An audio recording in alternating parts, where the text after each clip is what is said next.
Let's go. Buksan natin yung mga parcel. Ayan, yung mga batang makukulert.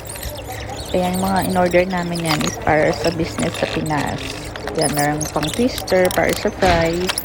And then, ayan, electric cooker yan. Magagamit yan sa bahay. Ayan, gusto ko lagay yan kasi para hindi na ako lumabas ng kwarto.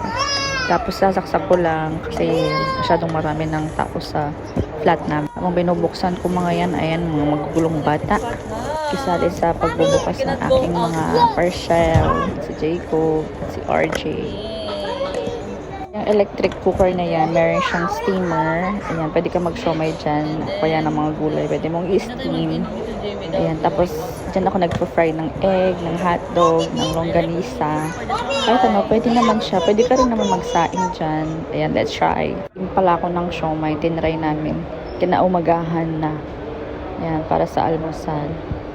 Ayan, okay naman siya. Sa una, natatakot ako. Baka mag-overheat, pero hindi naman siya. Okay naman siya. Meron siyang malakas, tsaka medyo mahina. Tapos nag-fry din ako ng egg. Yan, tinry ko din siya mag-fry sa eggs, hotdog, sa breakfast namin. Paluto si RJ ng hotdog tsaka ng maling dyan.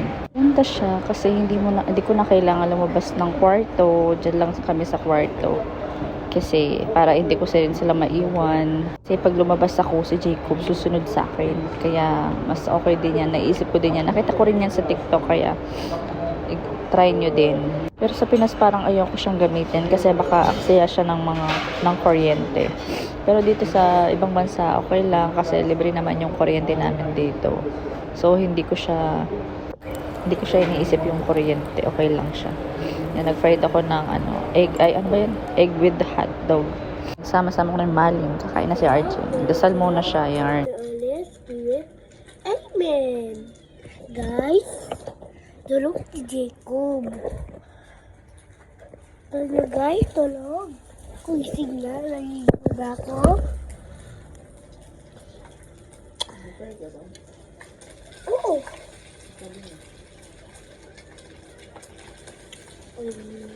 Ngayon lang.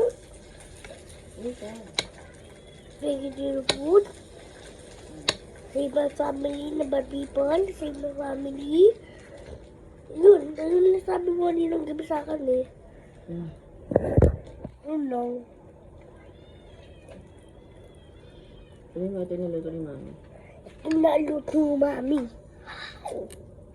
Delicious.